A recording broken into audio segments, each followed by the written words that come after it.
Perkenalkan, nama saya Samuel Orlando Sitanggang. Saya dari kelas IKOR D. Di sini saya akan menjelaskan sedikit tentang protein dalam biokimia. Yang pertama itu pengertian dari protein.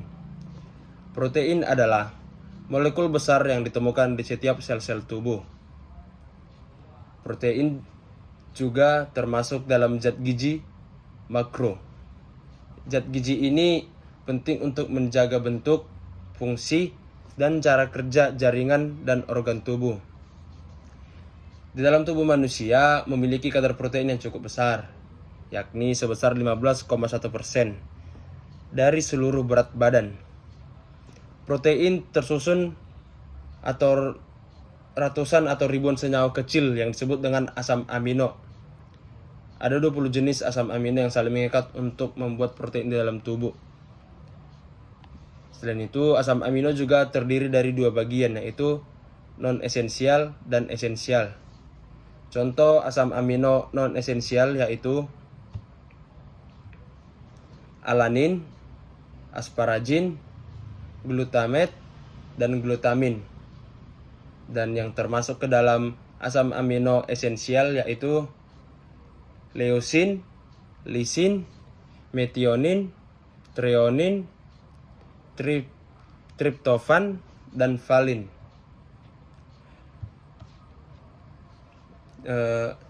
Berikutnya saya akan menjelaskan fungsi protein. Seperti yang telah disebutkan, protein punya fungsi vital dalam pembentukan dan kerja sel tubuh. Secara lengkapnya, kegunaan protein yaitu yang pertama, membentuk antibodi. Fungsi protein untuk membentuk antibodi pada sistem kekebalan tubuh.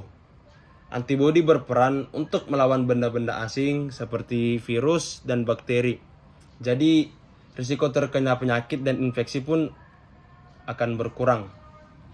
Yang kedua itu memberikan cadangan energi.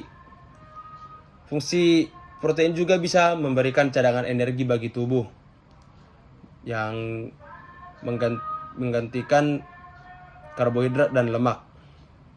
1 gram protein saja bisa memberikan 4 kalori.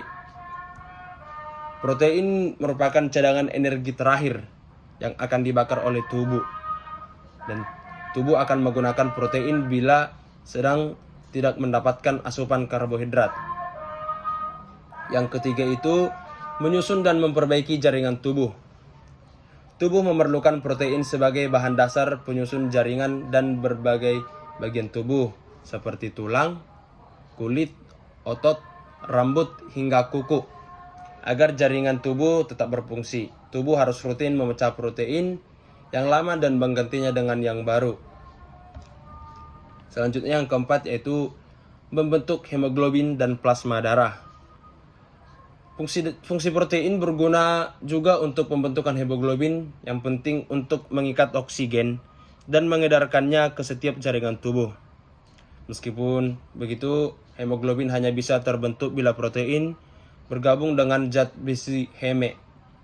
Zat besi ini hanya bisa ditemukan pada daging hewani. Yang seterusnya ada yang kelima itu menyusun enzim. Enzim melakukan hampir semua reaksi kimia di dalam sel-sel tubuh. Tanpa enzim juga tubuh tidak bisa berfungsi dengan baik. Sebagai contohnya, tubuh membutuhkan enzim amilase untuk mengubah zat gizi menjadi energi.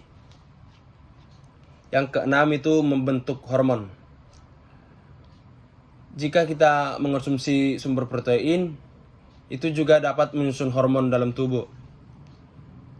Yang dimana hormon yang dimaksud di sini adalah senyawa kimia yang saling bertukar pesan antar sel, jaringan, dan organ. Hormon dihasilkan pada kelenjar atau jaringan endokrin, lalu disalurkan ke organ atau jaringan tertentu melalui darah.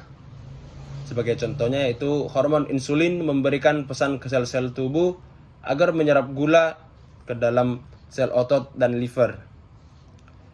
Yang ketujuh itu menjaga keasaman tubuh. Fungsi protein bisa menjaga keasaman tubuh. Protein akan mengambil atau melepas hidrogen agar keasaman tubuh tetap seimbang. Hemoglobin juga bisa mengikat senyawa yang bersifat asam agar bisa melepas oksigen ke seluruh tubuh. Proses ini ternyata menjaga keasaman darah. Yang seterusnya itu ada yang ke-8, menyeimbangkan cairan tubuh. Kedua jenis cairan ini berguna untuk menarik dan menahan kadar air agar tetap di dalam darah. Bila kekurangan protein, kadar albumin dan globulin ikut menurun. Akibatnya air pun memasuki sel-sel tubuh yang menyebabkan pembengkakan, terutama di bagian perut. Kondisi ini kerap terjadi pada anak busung lapar akibat kwashiorkor. Yang terakhir itu ke-9, menjaga kekuatan dan kelenturan tubuh. Beberapa protein membuat tubuh tampak kencang dan lentur, seperti keratin, kolagen, dan elastin.